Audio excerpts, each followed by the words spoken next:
Pernahkah kalian mendengar sebuah tempat di mana manusia tidak dianggap manusia lagi?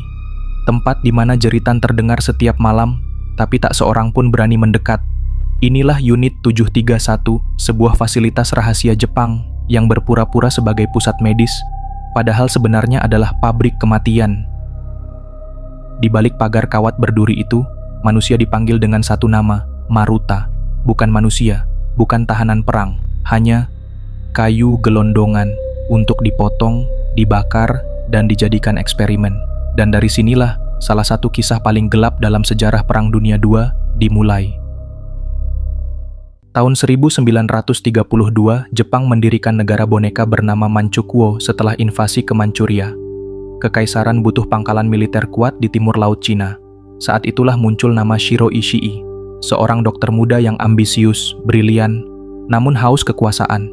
Ishii punya ide berbahaya. Jepang harus menguasai senjata biologis, senjata yang tidak terlihat, tidak terdengar, tapi bisa memusnahkan ribuan orang. Dalam rapat militer, Ishii berkata dengan suara tenang namun penuh keyakinan, "Bayangkan, Yang Mulia, kita tidak perlu mengirim ribuan tentara untuk menaklukkan sebuah kota. Cukup kirim bakteri, cukup sebarkan wabah. Musuh akan lumpuh tanpa perlawanan."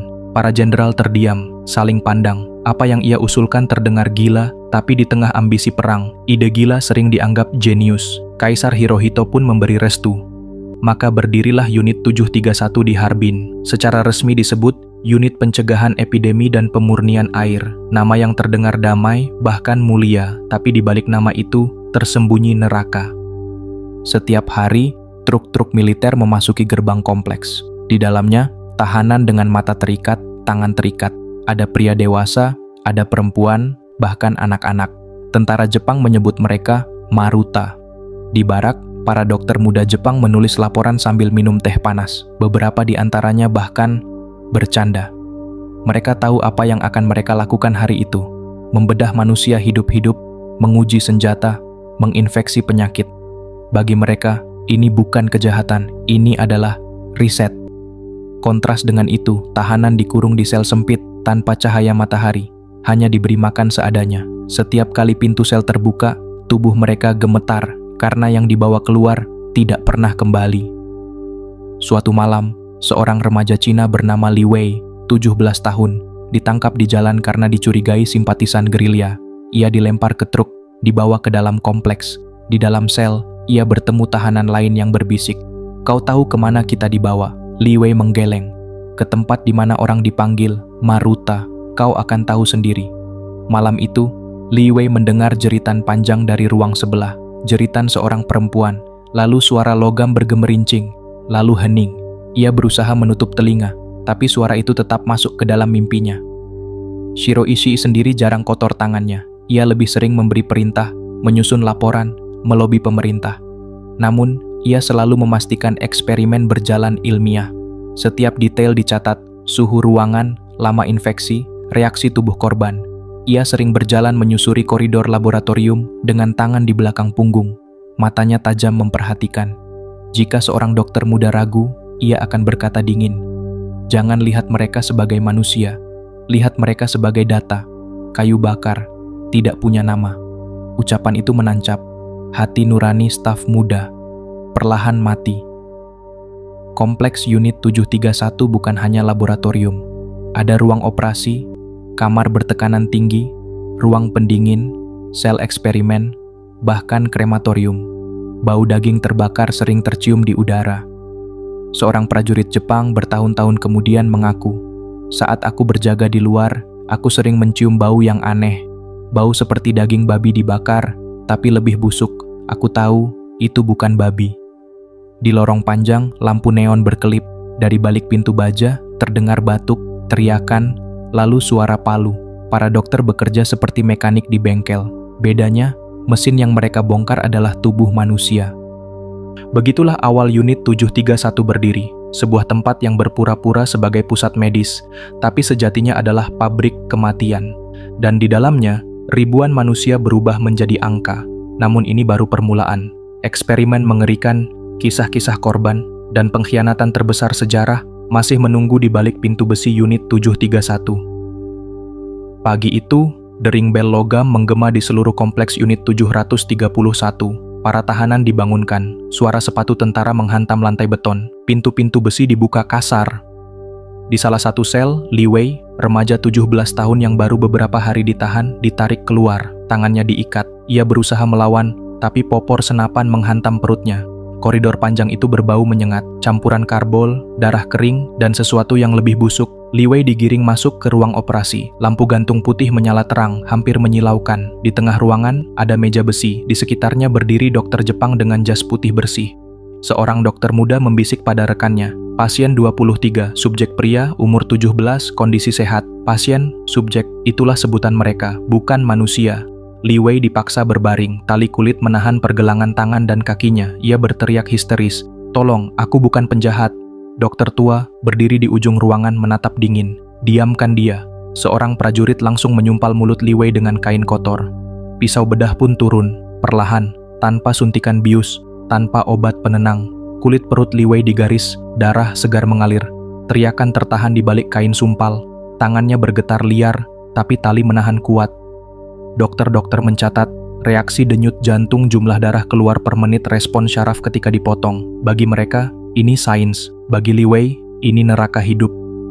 Di sisi lain kompleks, eksperimen lain berlangsung. Unit 731 terkenal dengan uji frostbite, bagaimana tubuh manusia menghadapi dingin ekstrem. Korban kali ini seorang perempuan muda bernama Mei Lin.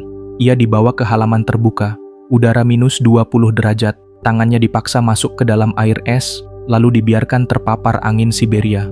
Seorang dokter mencatat sambil menghisap rokok. "Kita tunggu sampai terdengar bunyi kayu." Apa maksudnya? Bunyi ketika kulit dan otot membeku, keras seperti batang kayu. Mei Lin menggigil hebat, bibirnya membiru. Setelah 1 jam, tangannya membeku, kulitnya putih seperti lilin. Dokter lalu memukul lengannya dengan tongkat kayu. Krek, suaranya seperti papan patah. "Sempurna," gumam sang dokter. "Sekarang, kita coba cairkan."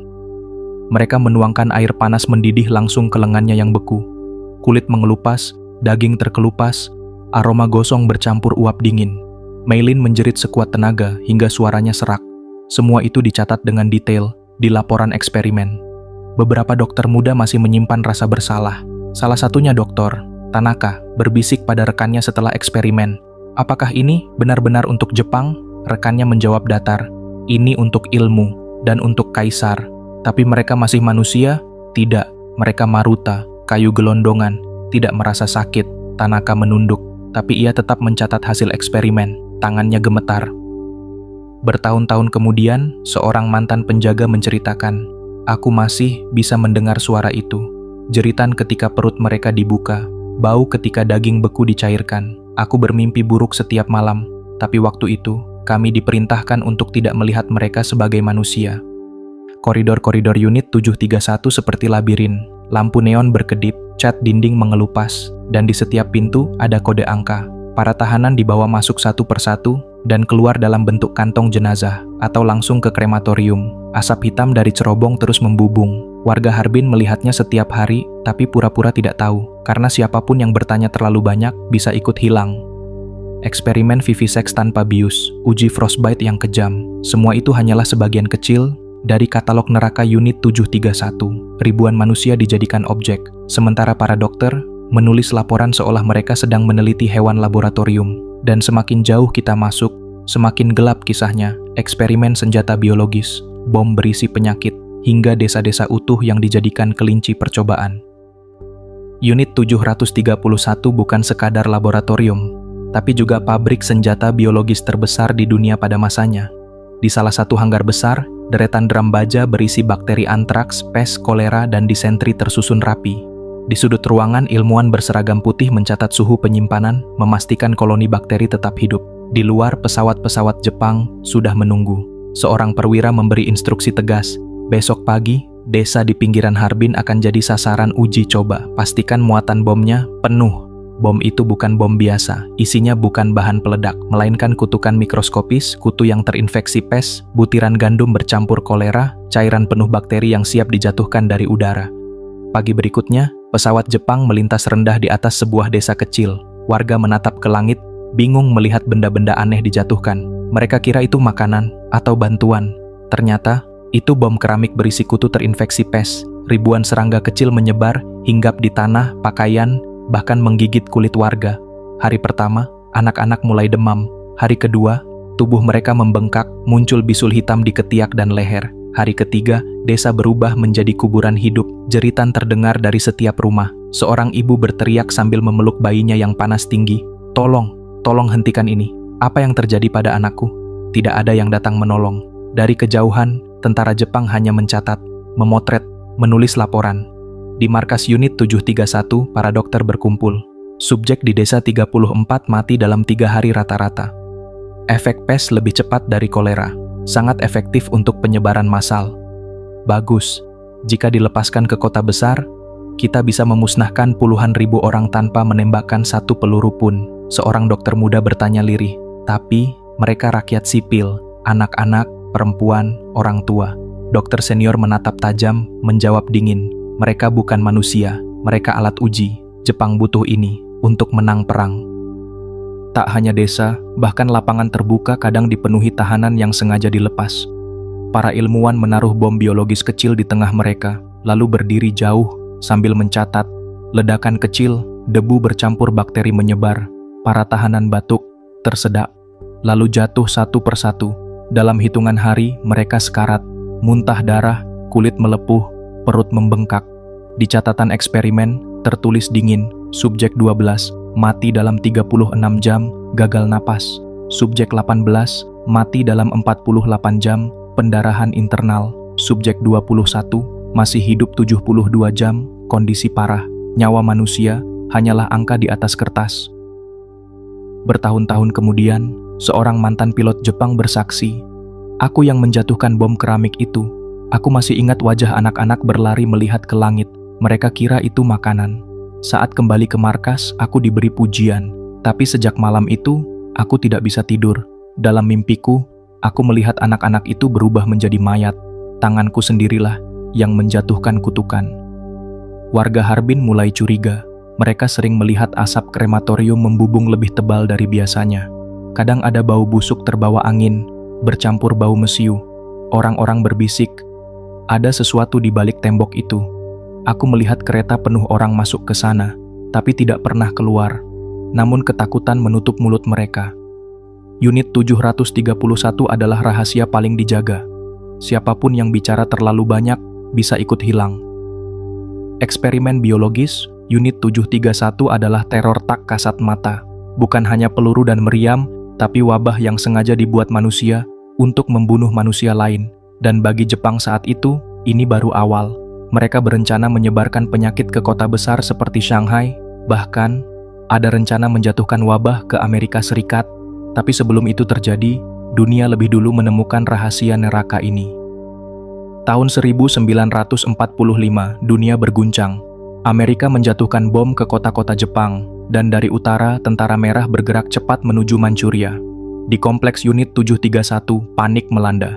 Para dokter, perwira, penjaga, sibuk menghancurkan bukti. Tumpukan dokumen dibakar, laboratorium diledakkan, dan tahanan, ribuan manusia tak berdosa, dihabisi dengan kejam. Koridor penjara dipenuhi teriakan. Para tahanan digiring keluar ruangan. Tidak ada pengadilan, tidak ada alasan, hanya dentuman senapan berulang-ulang. Seorang prajurit muda sempat gemetar, menolak menembak seorang anak kecil. Dia masih bocah, Tuan. Perwira mendorong kepalanya ke arah moncong senapan. "Jangan buang waktu, kau ingin ikut mati bersama mereka?" Dor. Tubuh kecil itu jatuh di atas tumpukan mayat lainnya. Bahkan di hari-hari terakhir, beberapa ilmuwan masih melakukan eksperimen kilat. Tahanan dikurung dalam ruang kedap udara, lalu gas beracun dilepaskan. Mereka menggaruk leher, batuk darah, tumbang satu persatu. Di ruang lain, puluhan orang disuntik virus berbeda-beda. Catatan ditulis cepat, seolah nyawa manusia hanyalah angka. Subjek A meninggal dalam 6 jam. Subjek B meninggal dalam 12 jam. Subjek C masih bertahan, kondisi kritis. Sementara itu, di luar dinding, suara meriam Soviet semakin dekat. Saat ribuan tahanan tewas, para dokter dan komandan unit 731 naik kereta khusus. Mereka membawa koper penuh dokumen eksperimen, hasil penyiksaan bertahun-tahun, menuju Jepang. Seorang tentara Jepang rendahan yang ditinggalkan bersaksi, "Kami diperintahkan mengubur mayat sebanyak mungkin. Bau daging busuk memenuhi udara, sementara para dokter melarikan diri dengan wajah tenang. Mereka pergi, dan kami ditinggalkan bersama neraka. Beberapa hari kemudian, tentara merah masuk ke Harbin. Yang mereka temukan bukan markas militer, tapi tempat jagal manusia. Parit-parit penuh tubuh tak bernyawa, dinding ruangan bercak darah, botol kaca berisi organ manusia diawetkan. Seorang prajurit Soviet menutup hidungnya, wajah pucat. Apa yang mereka lakukan di sini? Komandannya menjawab singkat, ini bukan perang, ini pembantaian ilmiah. Ironisnya, sebagian besar ilmuwan unit 731 tidak pernah diadili. Banyak dari mereka menyerahkan hasil eksperimennya kepada Amerika, dan sebagai gantinya, mereka dibiarkan hidup bebas. Dokter yang seharusnya digantung di pengadilan perang, malah mengajar di universitas, membuka klinik, menjalani kehidupan normal. Sementara ribuan korban, tanpa nama, tanpa makam, hilang begitu saja dari catatan sejarah. Hari ini, sisa bangunan unit 731 berdiri sebagai museum di Harbin. Namun banyak warga percaya, tanah itu masih menyimpan jeritan mereka yang mati di sana. Beberapa pengunjung mengaku mencium bau aneh, seperti daging terbakar. Ada pula yang mendengar suara rantai diseret di lorong kosong, seakan roh para korban masih menunggu, menuntut keadilan yang tidak pernah datang. Itulah kisah unit 731, sisi tergelap Perang Dunia Kedua. Di tempat ini, manusia dijadikan bahan percobaan. Tidak ada kemuliaan perang, tidak ada kehormatan prajurit, hanya penderitaan, darah, dan jeritan yang tidak pernah mendapat keadilan. Hingga hari ini, bayang-bayang itu masih terasa. Tanah Harbin masih menyimpan rahasia, dan para korban tetap berdiam dalam sunyi, seolah menunggu seseorang untuk mengingat mereka.